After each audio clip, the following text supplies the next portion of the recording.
Bueno, acá estamos en el programa 0 de Soberanos con Cristina. Programa 0. Mi nombre es Walter y acá estamos con Yani y con Silvina. ¿Cómo están? Hola, ¿qué tal, Walter? Bien, ¿Cómo muy estás, bien. Yani? ¿Todo bien? ¿Se escucha bien? ¿Nos vemos bien? ¿Qué tal, Perfecto. Silvi? Bien, bien, Yani, Walter. ¿Qué tal, Walter? El programa 0 de streaming de Soberanos con Cristina. ¿Qué tal? ¿Qué me dicen? Flamante, digamos. Estamos en el programa número 0. Y bueno, viste que bueno, siempre hay que iniciar, así que está bueno. Arranquemos con Vamos a esto ver y si esto queda, porque esto nos está saliendo en directo, en vivo. Es una prueba. Vamos a ver si queda. Después bueno, a ver si lo pasamos vemos la prueba. nosotros, nosotras. Es más, es medio clandestino, porque ni siquiera nuestros compañeros tampoco sabían que se estaba armando algo, pero ni siquiera saben que estamos haciendo esto ahora. Así que es un programa clandestino. Bueno, Entramos en la desde la clandestinidad. clandestinidad estamos. No están Soberano con enterados. Cristina está entrando a la clandestinidad. Bueno, Bueno, pero ¿de qué van a está bueno, hablar? está ¿Tienen algún bueno. tema, Silvi, Yani? ¿Tienen alguno? Adelante, algunos. Yo tengo algo también preparado, después voy a comentar, pero ¿qué temas tienen preparado para charlar, para hablar? Bueno, en mi caso Bueno, particular, voy a hacer yo un resumen. sí, Voy a avanza hacer un Janina, está. resumen voy a hacer un resumen de la gestión de Javier Milei. Bueno, Muy bien. nada más y En nada mi menos. caso, ¿Qué vas a decir? bueno, el tema que está ahí, que es del día, bueno, un poco tiene que ver con los medios y justamente las declaraciones que hizo Javier Milei respecto del periodismo, que una vez más está atacando, como creo que ningún gobierno, a la prensa, a pesar de que tiene medios afines que lo acompañan. Pero bueno, un poco el tema de la libertad de expresión está bastante, de alguna manera, cuestionada. Así que un poco va por ahí las declaraciones que hizo y bueno, un análisis sobre eso. Bueno, en mi caso voy a hablar un poco de la cuestión esta de... vieron que hubo una venta del INTA, se vendió un inmueble del INTA, y salió muy por debajo del radar, no se difundió mucho y estuve leyendo un poco de ese tema y quería charlar un poco de eso. Así que bueno, vamos a contarle a los que nos están viendo ahora que esto es, como decíamos antes, ahí medio en broma, el programa 0 de Soberanos con Cristina. Ya iniciamos el canal de Soberanos con Cristina, tenemos algunos videitos cortitos que hemos lanzado. Bueno, y la idea es tener una herramienta más de comunicación, una herramienta de militancia. No sé, a ver si te pregunto a vos, Yani, ¿qué es Soberano con Cristina? ¿Qué dirías, no? Para los que están viendo ahora y por primera vez, ¿qué es esto de Soberanos con Cristina? Y Soberanos con Cristina somos una agrupación que no se formó hace mucho. Integramos Soberanos Original, el Soberanos Original que ya se disolvió, que estaba con Amado Bú, Licia Castro y Gabriel Mariotto, y bueno, después nosotros seguir nuestro camino aparte, porque para nosotros nuestro referente es Cristina, nuestra referente. Así que, y bueno, por ahí tuvimos adversidades de compañeros que no estaban de acuerdo con el nombre. Y bueno, yo creo que nos dio la razón el tiempo. Hoy por hoy Cristina es la presidenta del PJ. Nosotros somos la única agrupación que tenemos el nombre de Cristina. Y bueno, y es Soberanos con Cristina porque creemos que es la única líder política de los últimos tiempos. Obviamente nuestros referentes son Perón, Evita, y Cristina. Y Cristina está viva, por eso hay que reivindicarla y es la gran referente que tenemos en la actualidad. Te agarré de improviso y muy mal de parte, así te la tiré. Pero bueno, bien, la verdad que yo estoy de acuerdo con la descripción que hace Yanni. Bueno, no sé si Silvi querés empezar con tu columna, después Yanni, después yo y después hacemos un cierre. Bueno, dale, como quieras, como gustes. Un poco es tirar el tema que ya en un principio había dicho en el inicio y los hago partícipes a ustedes para que también puedan opinar y después un poquito debatirlo. Tiene que ver con esta cuestión que ya viene sucediendo, creo que desde el inicio mismo del gobierno de Javier Milei. Porque bueno, recientemente hizo declaraciones que no cayeron muy bien a cierto sector del periodismo, pero otro sector también del periodismo hace como mutis por el foro, se podría decir, como que es ciego, sordo y mudo. ¿Por qué? Porque por un lado él cuestiona duramente a los periodistas, los maltrata, les dice de todo, casi parecido a lo que hizo en el Congreso cuando decía, por ejemplo, que eran unas ratas, bueno, la famosa casta, pero en este caso apunta hacia el periodismo.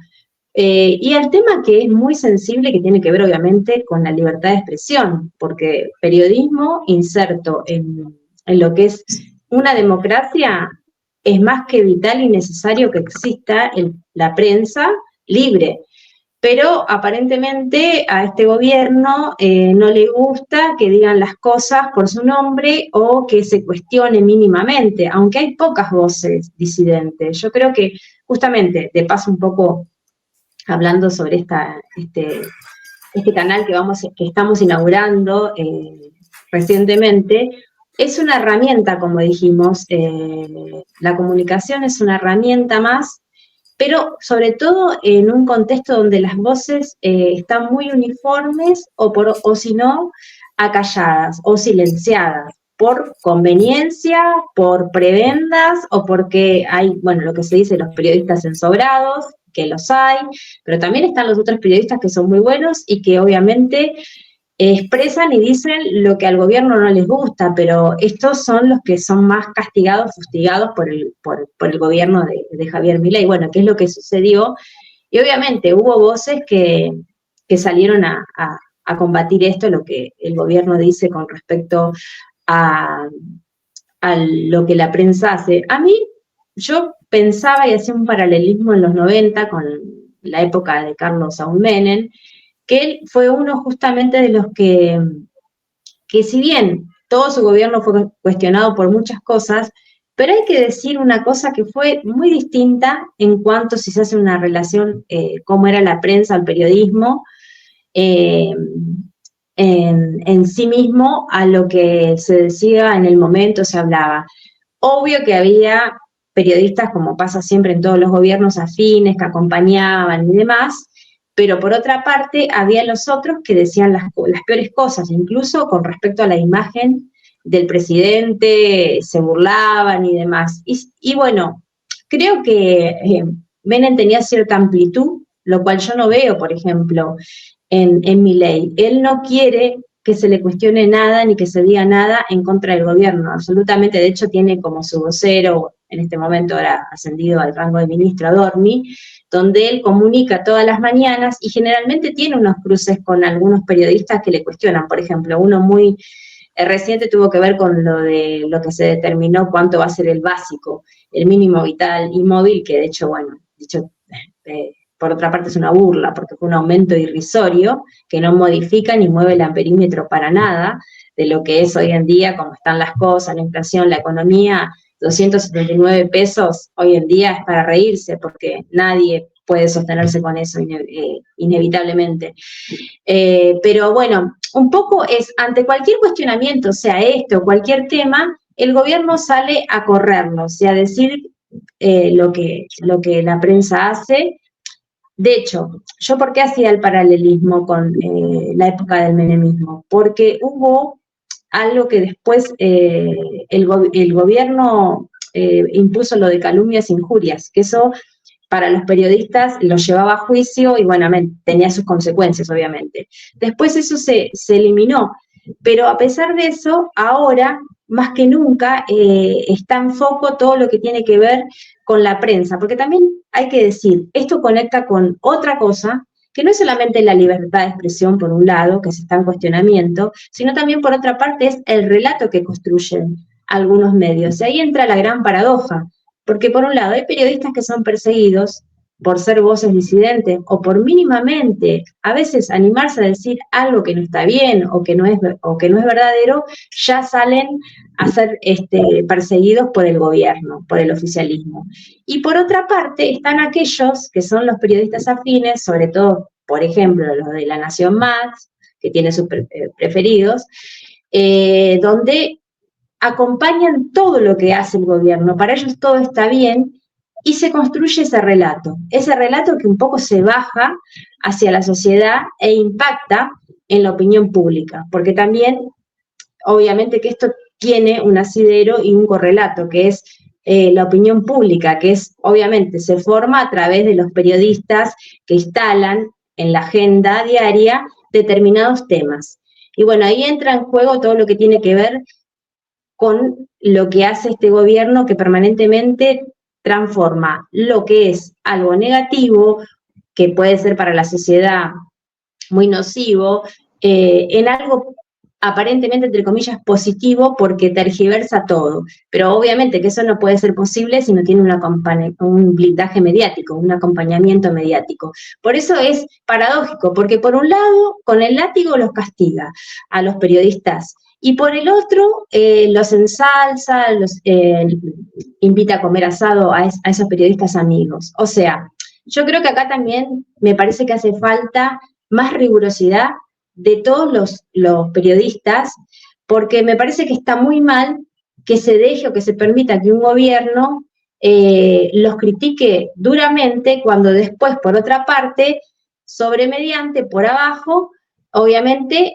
los pasa a aquellos periodistas que lo acompañan. Entonces, todo esto es como un círculo vicioso, un entramado de poder, un tejido de poder que no se termina nunca, no se acaba nunca, pero que también va cuestionando un poco a lo que tiene que ver con el sistema democrático.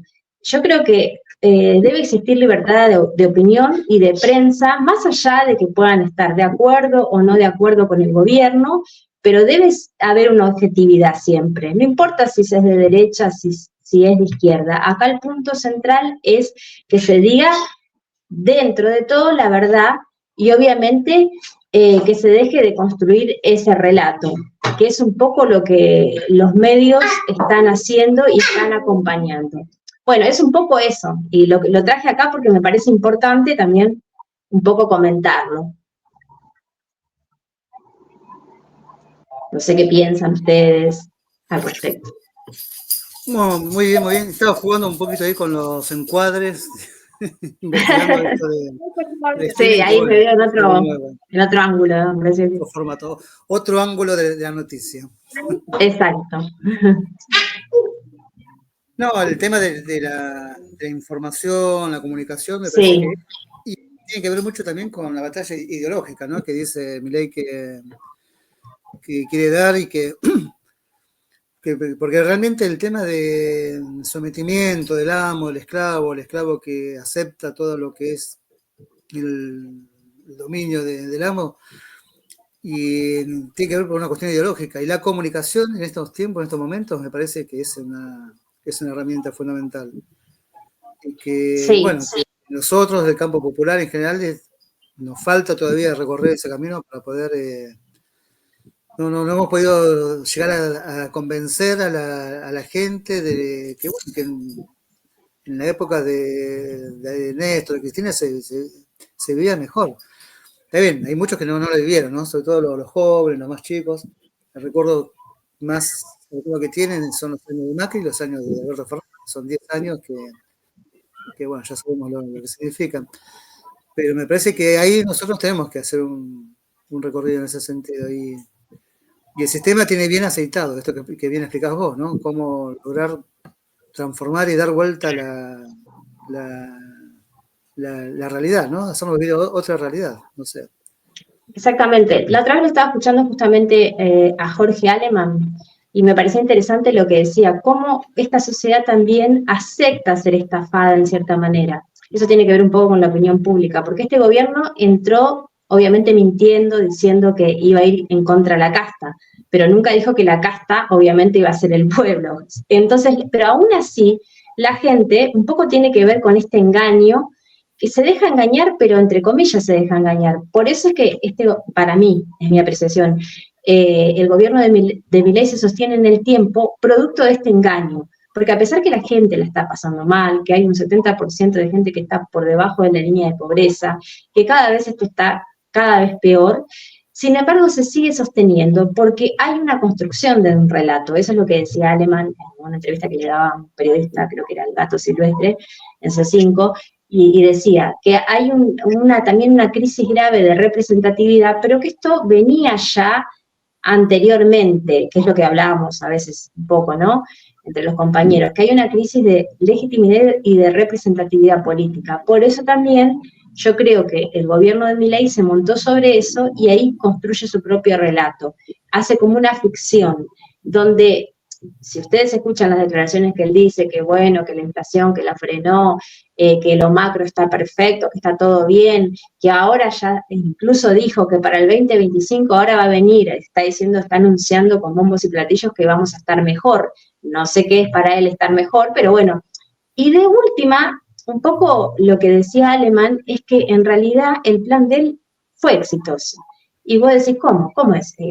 Cualquier persona más o menos dice, ¿cómo es exitoso? Pero si a la gente le está yendo mal, los que vemos que hacemos ese análisis. En realidad es así, sí, a la gente le está yendo mal a la gran mayoría, pero el tema es que el plan de él, lo que apuntaba o lo que le dijeron que tenía que hacer, lo hizo. A mí me hace acordar a Macri también. Entonces yo creo que, en cierta manera, en realidad es así como dice Jorge Alemán. Es exitoso el plan de Milei.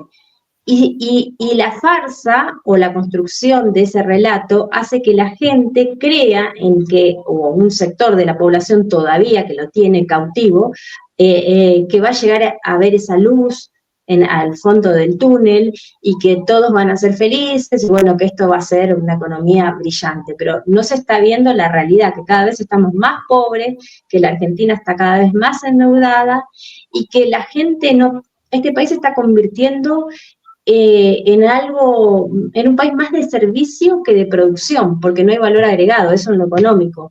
Los trabajos generalmente son todos de servicios, de atención al cliente y todo demás, call center, y no hay producción, no hay fábricas, no hay nada que vos digas, bueno, se produce un engranaje. Entonces es como que un poco parecido a lo que pasó en los 90, y la gente aún así está sobreviviendo, teniendo 1, 2, 3 o más trabajos para ver si puede llegar a fin de mes y no alcanzan y no llegan. Entonces voy a decir, pero ¿cómo puede ser que la gente no vea esto? No ve esto porque ahí sí es importante lo que hacen los medios de comunicación afines al gobierno, a pesar de que él castiga tanto al periodismo, pero a cierto sector del periodismo hay que decir, porque hay otro sector que está muy bien y que es el que acompaña y que miente permanentemente, como por ejemplo, Clarín, que siempre está mintiendo y repitiendo una y otra vez el mismo discurso, para que la gente pueda llegar a eso que es ese relato falso, digamos.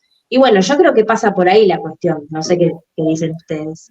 No, yo creo que han armado una estructura de comunicación y seguramente ahí debe haber gente detrás que está preparada para este tema.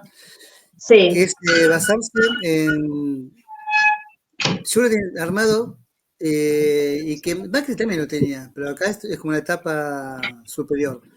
Ellos saben qué ejes tienen que plantear, cómo plantearlos a la vez en todos los lugares, y es una maquinita. Y saben los títulos, los ejes, los zócalos. Entonces saben, digamos, a dónde tocar, a dónde ir, por dónde pasar. Y bueno, y han logrado silenciar también con el tema de la pauta y demás, han logrado silenciar a gran parte de los medios. ¿Cómo puede ser que nadie hable de que ya tiene un muerto Milei y no la gendarmería? Ahora en Salta y no. Nadie dice nada, claro. Pero ni siquiera los propios, ¿no? Digamos, se salió como un tema más. Ahí es el primer muerto de Milei, de una represión. Hubo un disturbio ahí en Salta, en Orán, y Y eso no se sabe nada, nadie comenta nada. No, realmente han logrado domesticar a los medios de comunicación, logran plantear lo que ellos quieren en el inconsciente de la gente y lo plasman de una manera... Es que es así, los medios se convierten en instrumentos del poder. Yo creo que en los 90 también pasó con Menem. Hubo un sector que obviamente que le decía todo que decía a Menem, pero después se le dieron vuelta, porque yo recuerdo que Clarín era justamente, como siempre, el grupo que acompañaba. Y ya cuando ya estaba resquebrajándose el gobierno de Menem y estaba al borde de, bueno, esa gran coalición que después no fue, o que fue cualquier cosa, la de la Alianza, en ese momento lo estaban apoyando al quien era su candidato en la cabeza de la Rúa, ¿no? Y entonces los medios empezaron a acomodarse, esos mismos medios que lo acompañaron durante muchísimo tiempo al gobierno de Menem, cuando hizo las privatizaciones, entre otras cosas, lo de las AFJP, después terminaron soltándole la mano y cuestionándolo y demás, pero casi al final del gobierno. Pero mientras tanto mantuvieron a una población embobada con el tema de que se podían ir a Miami, los que se podían ir a Miami, con el tema del electrodoméstico, los que podían comprar, qué sé yo, o estaban en una bonanza económica, mientras había otra parte de la población que la estaba pasando muy mal, que las fábricas cerraban, que todo estaba, digamos, en retroceso. Pero bueno, es que el rol del periodismo está hoy desdibujado. Por eso es que yo creo, en mi opinión, Milei hace lo que quiere porque también no hay una prensa muy dura. Yo no veo a los periodistas como hicieron en su momento, en la vieja época que estaba el gobierno kirchnerista, donde todos los periodistas, digamos, que estaban en contra de ese gobierno, que los usaban de populista, salieron a decir, no sé, que querían escuchar más voces, y no recuerdo cuál era el latillo en este momento, pero bueno, que María Laura Santillán, el propio Lanata, emblemático, entre otros periodistas, salieron a decir que no había libertad de prensa. ¿Y ahora la hay? No, no hay libertad de prensa para mí. Para mí lo que hay es, en todo caso, una especie de libertad de expresión, pero para aquellos periodistas que dicen lo que el gobierno quiere oír. Y para aquellos que por ahí se animan mínimamente a cuestionar algo, ellos son los que están en la picota, o son aquellos que son los periodistas militantes, como dicen ellos, como que si del otro lado no lo fueran. Porque en realidad la objetividad que tienen, por ejemplo, Feynman, por dar ejemplo, ¿no? Trebuch, entre otros que, bueno, Rossi, y qué sé yo, también son periodistas militantes, solo que militan, obviamente, para el gobierno de Milei, y hacen y dicen todo lo que él quiere que diga. Entonces, de esa manera son buenos periodistas. Y aquellos que van en contra o que dicen, no, mirá, esto que está diciendo el gobierno es una mentira, porque no, la economía, la macro puede ser que esté bien o ordenó. Ahora está muy común decir, se ordenó la economía. ¿Se ordenó qué la economía? Pero ¿se ordenó cómo? Expliquen cómo se ordenó la economía. ¿Cuál es el costo de eso? Porque la microeconomía, que es la que pasamos todos, la diaria, la gente común, el pueblo, cuando va al supermercado, cuando va al chino, al comercio de barrio, lo que fuere, ellos son los que la viven día a día y ven que no es así como, pero atención también que hay un grupo de gente que a pesar de que le está pasando muy mal, todavía sigue creyendo en este gobierno, y es un poco lo que decía Alemán. Y ahí está la construcción del relato y de la mentira, porque también con el odio que se instaló, que es otro tema, los discursos del odio en contra del gobierno, llámese peronista, kirchnerista o populista, como le quieran poner los de alguna manera se empezó a instalar esta cuestión de que mejor el kirchnerismo era todo lo peor, que eran corruptos, que robaban, que esto, que aquello, y termina un poco instalándose eso, y la opinión pública acepta eso. Cierto sector acepta eso y cree que, por más que estemos muy mal en lo económico, pero yo he escuchado a muchas personas decir, bueno, pero no, los kirchneristas no vuelven más, mejor, no vuelvan más. Como que si este gobierno es decente, como que si este gobierno no está robando a 2, 3 manos de la peor forma posible, está fugando plata, pero bueno, pero no. Entonces, un poco esto tiene que ver también con el juego del periodismo. Entonces es difícil, por un lado, defender a los periodistas, porque obviamente que hay buenos periodistas, y quizás los que menos se conocen, son más los buenos periodistas que los malos periodistas. Pero lamentablemente los que tienen, lideran, digamos, los canales o los que tienen cierto acceso a la opinión pública, son aquellos que hoy, lamentablemente, están acompañando a este gobierno. Entonces, es como una dura pelea y una competencia desigual, porque lo que no tenemos, que es lo que hoy estamos haciendo, y dicho sea de paso, un poquito aplico lo de este canal que estamos inaugurando, los tres hoy, es como una especie de bocanada de aire puro, porque lo que se necesita son más medios alternativos, radio, canales por YouTube, lo que fuere, pero se necesita más voces que expliquen a la gente que lo que está pasando no está bueno, se está entregando al país, lisa y llanamente, como dice Yanni siempre en su columna, entregando al país. La patria se defiende, no se vende. Entonces, yo creo que el periodismo ejerce un rol fundamental. Los medios de comunicación están operando día tras día con las mentiras que este gobierno está instalando. Y está haciendo creer que estamos por el buen camino, que vamos a ver la luz al final del túnel, que la macro está ordenada y ahora para el 2025 aparentemente vamos a estar mucho mejor. Y sin embargo la gente no la está pasando bien. Bueno, es una pelea que tenemos que hacer nosotros un poco, yo creo, los medios alternativos y empezar a deconstruir un poco estas falacias, una a una. No es fácil, pero hay que hacerlo. Hay que dar batalla, porque la batalla pasa por lo cultural también, y obviamente lo mediático. Bueno, vamos a escuchar un poquito a Yanni. Yo, de todas maneras, creo que es como un castillo de naipes. Pueden tener muy bien armada esta cuestión de los medios, la gente todavía le da un poco de changüín. Yo creo que el año que viene va a cambiar mucho todo esto, porque no van a poder mantener esta mentira que están haciendo, porque está todo muy agarrado de alfileres, hay unas bases que son de barro, no son de cemento. Ya ayer Caputo habló con un youtuber ahí y ya anunció el acuerdo con el Fondo Monetario Internacional, y entre las condiciones que está pidiendo el Fondo Monetario Internacional, vamos a ver qué pasa.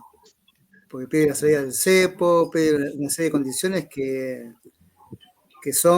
van a ser complicadas. Así que yo no lo veo en la macro que esté tampoco todo tan firme. Para mí el año que viene puede cambiarlo. Pero bueno. Vos, Yanni, tenés como un resumen, ¿no? del año. Yo voy a hablar del resumen del año de la gestión de Milei. Que bueno, Milei siempre está en contra de todos, ¿no? Esa es la base del gobierno de Milei. Empezó con un DNU en diciembre, el DNU 70-2023, que nadie habla, quedó en el olvido, que se desreguló la economía, se han derogado leyes, que eso es inconstitucional, no se puede derogar leyes con un DNU, los jueces lo saben, se hacen los tontos, se ve que les conviene, se desreguló toda la economía, nadie te defiende, los aumentos pueden ser indiscriminados, se derogó la ley de góndola, se derogaron muchas cosas y nadie protege a los ciudadanos. Primero implementó ese DNU nefasto, el 70-2023. Después quería la ley ómnibus, ¿no? Que eran 600 artículos. La ley ómnibus pasó a ser la ley base, que así todo la recortaron, pero es totalmente nociva, que fue aprobada, que fue cómplice del Congreso, reforma laboral en contra de los trabajadores, el RIGI, el régimen de inversiones a las grandes inversiones, pueden invertir más de 200 millones de dólares, se quedan con nuestros recursos. En la legislación laboral perjudican a los trabajadores totalmente, aumentaron las alícuotas del monotributo, todas cosas que perjudicaron al pueblo. Hubo 2 vetos presidenciales, el desfinanciamiento educativo a la universidad, también se negó al aumento de los jubilados. aumentó el transporte público, ¿no? Aumentó el tren colectivo, aumentó todo, el subte. Y la gente dice, sí, está todo caro, pero hay un sector que dice, pero había que hacerlo. Pero los sueldos no aumentaron. Y como también comentaba Silvina de los sueldos, Milei dijo en una cadena nacional que el sueldo mínimo es de $1.100. Una mentira terrible. Miente, dice mentira sobre mentira, dijo que los impuestos iban a bajar un 90%, lo desmintió el mismo Sturzenegger, le dijo que eso no iba a ser así. Milei vive en una nebulosa, como dice Cristina, no ve la realidad, está desconectado de la realidad. En la cumbre del Mercosur tuvo un brote, bueno, que no lo mostraron, hubo fotos que dicen que quedó desorbitado, desencajado, porque se peleó con Gustavo Petro, el presidente de Colombia, y bueno, también con Gabriel Boric se peleó el presidente de Chile, y es mentira. Él dice mentiras, mentiras, estamos mejor, dice que los jubilados, los saberes de los jubilados le ganaron la inflación, y es todo mentira, pero la mentira se va a caer, porque está bien, los medios están a favor de él ensobró al Congreso, no digo todo, pero una mayoría ensobró a los medios, pero la realidad es que cada vez vivimos peor, y eso no lo va a poder tapar Milei, no va a poder cubrir esa mentira. Y cada vez uno cuando va al supermercado, la plata no te alcanza, cada vez los sueldos son más bajos, todo aumentó 5 veces más. Y ese relato, eso no lo dicen los medios. Y Milei miente, dice que es honesto, cuando el patrimonio de él aumentó un 500%, eso no lo dice. Entonces yo creo que acá tenemos un grave problema institucional que no nos defiende nadie, ni el Congreso, ni la justicia. A la justicia le conviene, porque este tipo que está desequilibrado lo manejan las corporaciones, hacen lo que quieren con él. ¿Y quién gana con todo esto? Las corporaciones, se pierde el pueblo. Hay un 73% de pobreza. Y eso Milei no lo puede tapar. Por más que hable, que diga, que dice que la pobreza bajó, es mentira. Eso es una realidad. Y yo creo que acá el tema es que hay que concientizar a la gente que todo este sacrificio que estamos haciendo es inútil, porque todo el dinero no va a volver al pueblo. Y eso es lo que no entienden los libertarios o la gente que votó a Milei, por ahí no es libertaria, pero que quería un cambio, y el cambio fue muy negativo. Yo me imagino, si este tipo termina los 4 años, ¿qué va a quedar del país?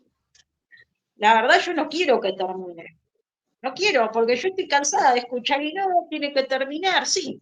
Va a terminar el mandato y va a terminar con los ciudadanos y se van a morir enfermos oncológicos, se van a morir los jubilados, se va a morir la gente de hambre. No es el país que quiero. No lo quiero este país así. ¿Por qué tenemos que aceptar representantes que no nos representan?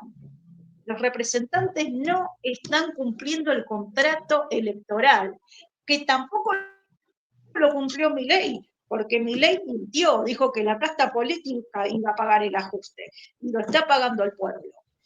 Milei mintió en todo, dijo, antes de aumentar un impuesto me corto un brazo. Mintió, como en todo mintió. Aumentó todo 5, 10 veces más, no le importó nada. Los ministros que tiene se burlan del pueblo. Adorni se burla del pueblo, Sturzenegger se burla del pueblo, Caputo dijo que los jubilados tienen un 11%, son un 11% pobres. Mentira, los jubilados viven en la indigencia. Y la gente cree ese relato, pero va a llegar un momento que va a decir, yo no aguanto más. la plata no me alcanza, basta. Después dijo Milei que terminó la recesión. Mentira, la recesión cada vez está peor. No fue Milei el 24 a ver, ni siquiera lo vio lo que pasó en Congreso, toda la gente que fue, porque no tenían para comer. Esa es la realidad. Y ahí daban comida el 24 a la noche. Entonces, está totalmente desconectado de la realidad, pero yo tengo fe que algo tiene que pasar. Milei es muy torpe, hasta ahora todo le salió bien, y va a cometer un error, y yo creo que o él va a pretender arancelar la universidad, va a ir por ese lado, o va a ver un corralito, o va a haber algo, va a cometer un error gravísimo y el pueblo lo va a echar. Yo lo veo muy similar al gobierno de Fernando de la Rúa, que fue un gobierno débil. Fernando de la Rúa cometió muchos errores y este gobierno va orientado a eso. Ojalá no hubo un estallido social, pero como nadie nos defiende de nada, yo creo que este gobierno termina en un estallido social y no va a terminar el mandato tampoco. Esto termina mal, porque nadie nos defiende. Y Unión por la Patria, la oposición, que hagan algo. Que hagan algo, para eso los votamos. Nadie hace nada. Dicen, no, no puedo, no se le puede hacer juicio político porque no somos mayoría. ¿Y quién nos defiende?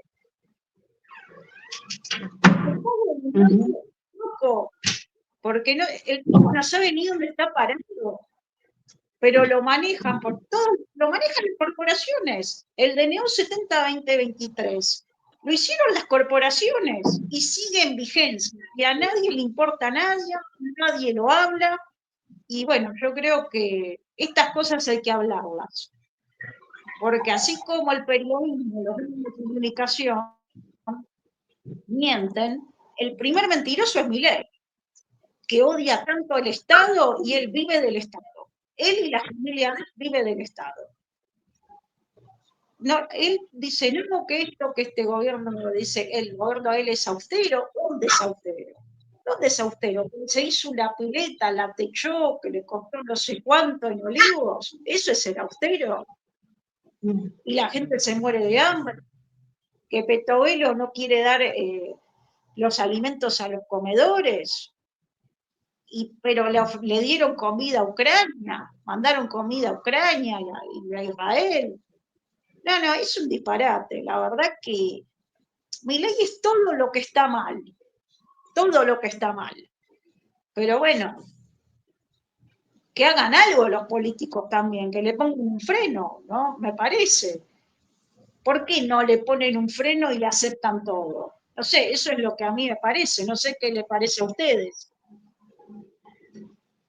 Y a mí me parece que un poco tiene que ver con lo que decía este Alemán, que esa estafa que siente el pueblo argentino viene de hace mucho tiempo, por eso Milei supo captar, oler, digamos, ese malestar social con la política, que a mí me hace acordar un poco a lo que fue en el previo, creo que fue después del 2001, cuando la gente decía que se vayan todos, pero en realidad no se fueron todos, quedaron los mismos, y los que hicieron las cosas mal, lamentablemente, se volvieron a reciclar, por decir así. Entonces yo creo que la gente tiene cero tolerancia con la política, con cierto sector de la política. Entonces Milei, con ese discurso del anticasta, profundizó eso, y logró armar un versito perfecto, por decir así, y bajarlo a la gente. Por eso, obviamente, más las condiciones económicas que ya no estaban siendo las mejores con el gobierno anterior, que fue un gobierno, entre comillas, no lo fue, bueno, peronista, sí, pongámosle que sí, pero bueno, la verdad no tuvo mucho de peronista el gobierno de Alberto Fernández.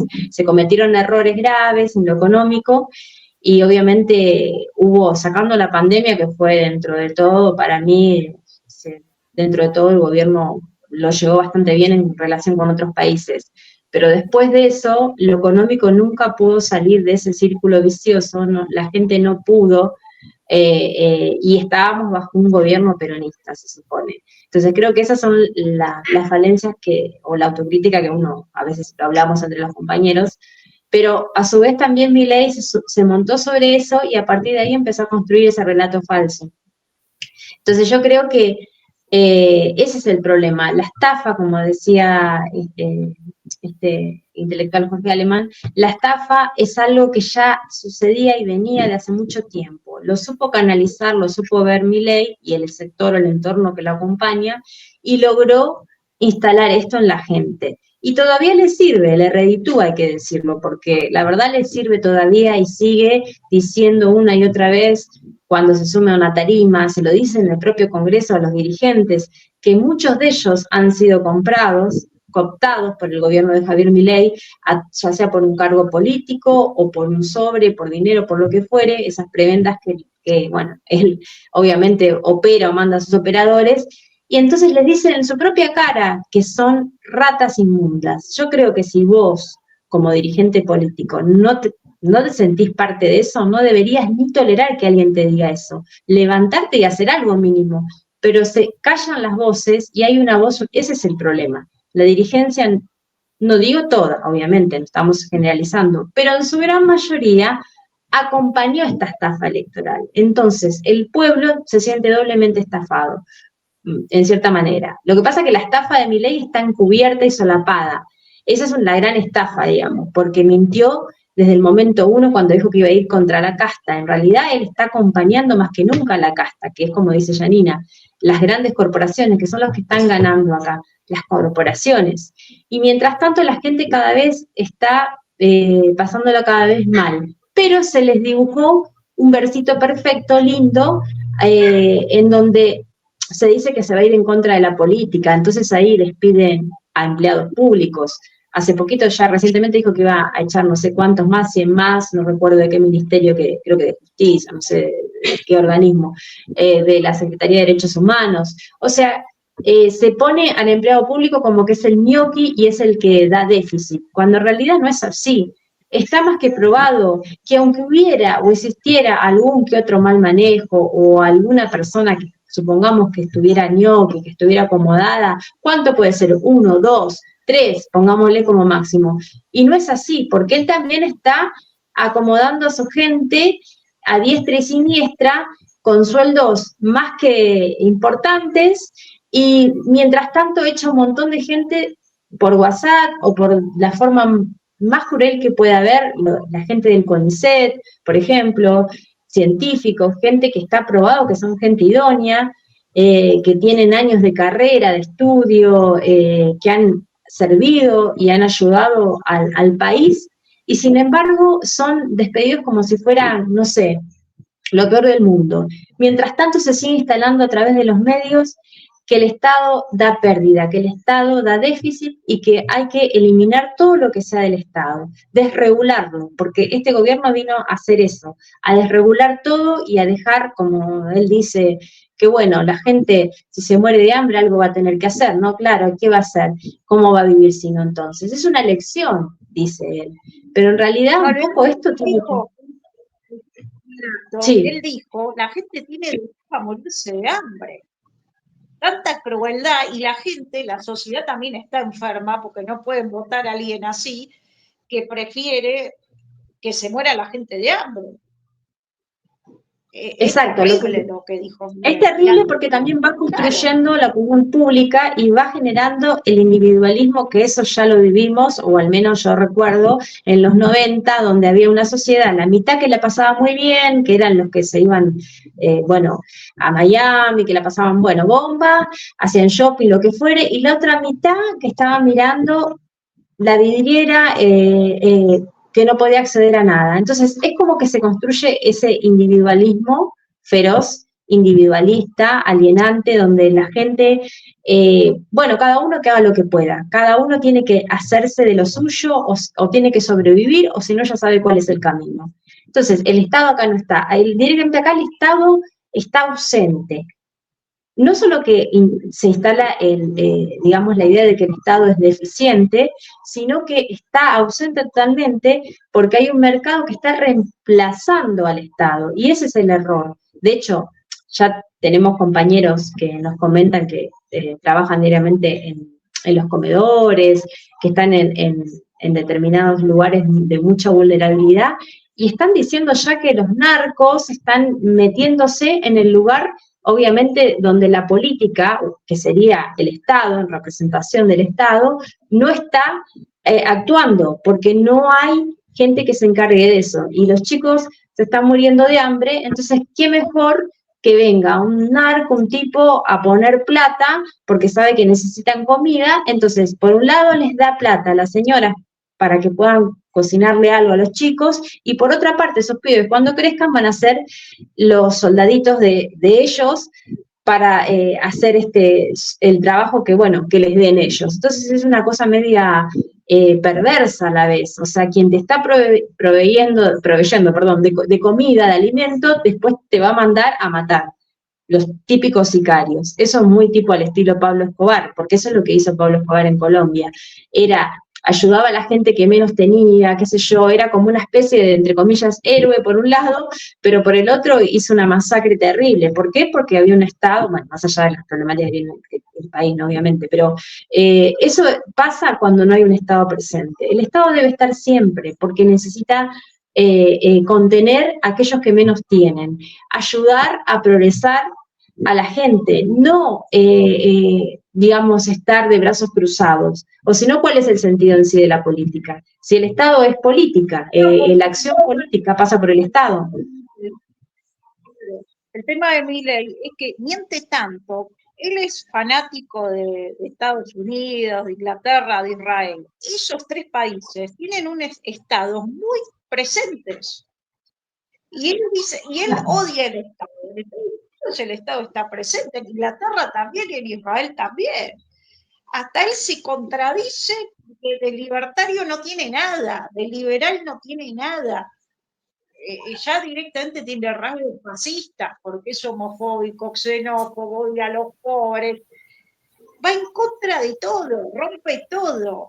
Y para mí el tema de fondo es que hay un contrasentido en el proyecto de dominación, porque sí, el modelo económico que propone no Milei, sino los grupos a los cuales él representa, es un modelo que va a chocar contra sí mismo, a menos que, bueno, no sé, que la gente de acá se acostumbre y que no proteste más y que siga ganando elecciones y que la oposición no pueda, que puede ser una posibilidad, ¿eh? Yo la verdad que no sé, a futuro nadie podría llegar a, ojalá que no, pero no sabemos. Pero es un modelo que obviamente no puede, va a dejar al 80% de la población afuera. Es un modelo extractivista, en primer lugar, tiene que ver con los recursos naturales y eso es un modelo que cierra por unos pocos. Es un modelo financiero, el modelo financiero explota en un momento porque la plata es como la timba, en un momento se corta y cuando se corta deja un montón de gente afuera. Y bueno, acá tenemos a Toto Caputo, que es el zar, el mago de la timba. Entonces acá hay un tema de los grupos de poder que están viendo a ver que no piensan en un proyecto a largo plazo, piensan en ello, ¿no? Y siempre fue así en los grupos de poder en Argentina. Entonces esto en algún momento va a estallar. También como dijo Cristina, y últimamente estas crisis cada vez son más cortas. Esto no dura mucho, digamos, es un modelo que en un momento explota, que ya pasó, este es el cuarto ciclo de endeudamiento y de bicicleta financiera que tiene Argentina, y últimamente estas crisis son más cortas. Yo por eso digo, el año que viene vamos a tener que prestar especial atención a lo que vaya a pasar, ¿no? Porque esto de que está todo bien en la macro es mentira, es una apariencia, no es así. Y bueno, ahí sí, como dice Yanni, me parece, bueno, el rol de la oposición, cómo vamos a estar preparados, qué se hace, qué se construye. De todas maneras, me parece que también es importante la construcción política de tener más diputados, senadores, que el año que viene es electoral, porque eso también es parte de la construcción. Si quieren les cuento un poquito ahí lo que yo traje, ya estamos llegando medio como casi 50 minutos. Y nada, yo hablo un poquito ahí de la venta del inmueble del INTA, ¿no? Del Instituto Nacional de Tecnología Agropecuaria. Es un inmueble que está ubicado en la calle Cerviño, al 3100. Es una de las zonas de la capital federal de más alto valor inmobiliario, a metros 6 de Libertador. ¿Y qué pasó? Se vendió, a pesar, se licitó, ¿no? Esto fue el lunes, el martes, a pesar de un pedido de informes, de una observación que hicieron fiscales, 2 fiscales de la Nación. Aparentemente, bueno, por lo que se ve no se tuvo en cuenta. Y a mí me llamó la atención que entre las cosas que tenía este pliego de licitación, que lo ganó el grupo de arquitectos Bruckmann, que estoy tratando de averiguar, todavía no lo puedo saber, si son los mismos de la textil Bruckmann, que está ahí en 11, que es una textil que en el 2003 tuvo mucho, 2002, 2003 tuvo mucha, fue muy mediático porque era una de las textiles más importantes de la Argentina en ese momento. No sé si era la mitad de la industria textil pasaba por ese conglomerado. Y nada, dejaron sin pagar, no hicieron aporte, hubo un conflicto, hubo represión. Las trabajadoras tomaron la planta y finalmente se hizo una cooperativa que creo que hasta el día de hoy todavía está funcionando como cooperativa, ¿no? Dentro de solamente las posibilidades que tienen. Y se llama, esa textil, estaba conformado por tres grupos. Y uno era Bruckmann Construcciones. Y estoy tratando de averiguar si los que se quedaron con este inmueble, que es el grupo de arquitectos Bruckmann y Mansilla, son los mismos. Le pregunté a una periodista de Página 12 que siguió el caso de Bruckmann, no sabe, me dijo que no sabe.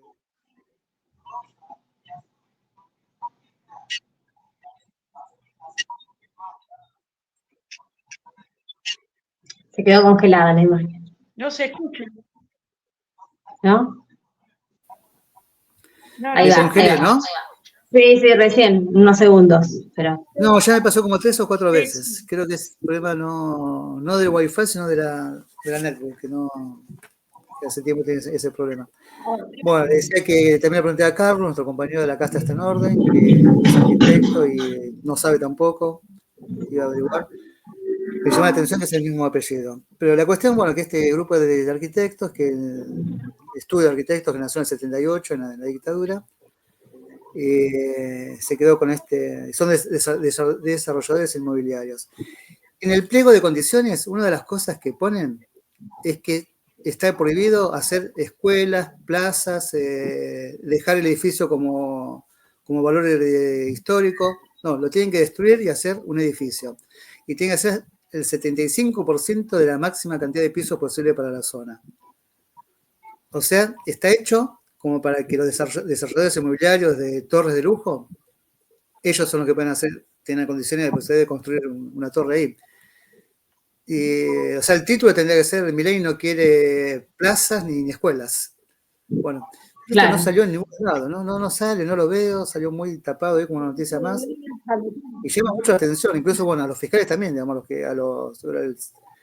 a un grupo, un sindicato que está ahí también cuestionando, también, digamos, le llama la atención esto. El gobierno tiene pensado licitar 300 inmuebles estatales. O sea, van a vender 300 inmuebles estatales para que empresas privadas hagan torres de lujo. Obviamente, solo que el valor que se vende es mucho menor del mercado. Y nada, me llama la atención esto, ¿no? De cómo son temas que no... Está bien, pasa un montón de cosas, ¿no? En el país es muy grave todo lo que está pasando, pero son temas que no quedan ahí como un segundo plano, ¿no? Para, digamos, barrer con todos los inmuebles estatales para hacer empresas privadas. Bueno, un poco era eso lo que quería comentar. Así que, bueno, no sé si queda algo más, ya estamos medio llegando a la... Sí, mejor porque a mí me queda 3% de batería. 3% de batería. Quería decir Bueno, vamos de lo que cerrando un poquito. obviamente quieren barrar con el No se te escucha bien, Estado, Jenny. está clarísimo. ¿Cómo va a ser una ley que no se puede hacer escuelas, no se puede hacer clases, no se puede... Milei no quiere escuelas ni parques. Entonces, ni plazas. no se puede hacer en ese proyecto. No tiene Torres de ni lujo. plazas, es rarísimo, ¿no? Todo Sí, sí. encaja perfecto para las inmobiliarias. Sí, sí, sí. El gran negocio. Y el mismo día No que para se hizo proyectos esto, privados. aparte, se vendió otro inmueble que no fue noticia, de mayor valor, ahí en Puerto Madero, de mayor valor que este del INTA. Es un espacio también estatal que ya la gente la trasladaron, y el del INTA son 2.000 metros cuadrados. Este de Puerto Madero son... no, 3.000 metros cuadrados es el del INTA. Y este de Puerto Madero son 5.000 metros cuadrados. O sea, en total, ese día se vendieron 2 inmuebles a 52 millones de dólares en un solo día. Que obviamente eso se va a multiplicar muchísimo más para los desarrolladores inmobiliarios. Así que, bueno, así estamos. Así estamos, es verdad. Bueno, pero tiene que ver porque para el gobierno todo lo que es espacio público, lo que suene o tenga sabor a público, por decirlo así, da pérdida, no da ganancias, entonces claro, a él no le importa para nada, o sea, y quiere comprar, y las inmobiliarias obviamente, ya en la época de Macri fueron grandes ganadoras, Claro, por son decirlo así. Porque es contubernios, un son negocios que modelo, ya tienen hechos de antemano. exacto, Esto es como el zorro cuidando el gallinero, digamos. claro. A ver, el grupo IRSA es los grupos que le dio le pagó el hotel a Milei, y el Le tipo se pagó el hotel dedica a Milei. a negocios inmobiliarios. Sí. Claro, es Yo pensé que iba a ser IRSA que iba a intercambio. ganar este inmueble, no, lo ganó Brookman, pero bueno, son todos iguales, son todos los mismos. Bueno, gente, vamos No parece. saludando. Bueno, la verdad que me encantó. Sí, vamos a... Sí, me Después encantó. evaluamos si lo subimos al aire. Por ahora está clandestino este programa. Es una Así, grabación. cierto, es verdad. Estamos Pero en la bueno, clandestinidad. si a Pero bueno, usted me le parece, encantó le dan este el ok, primer. lo subimos después. Es una prueba. Sí, ¿Qué les parece? ¿Da me para subirlo? encantó. Es una prueba. Es un piloto, pero creo que anduvo bien, me gustó. Me gustó mucho. Vamos a ver si dejan comentarios después acá en YouTube nuestros compañeros, Lo vamos a. compañeras. Sí. Y vemos si la semana que viene hacemos otra emisión. Que Feliz fin de año dentro de las condiciones. Eso. Feliz 2025 y que esperemos que venga mejor y que el gobierno de Milei se vaya. Dure poco. Nos vemos. Chao. Yo también espero que se vaya.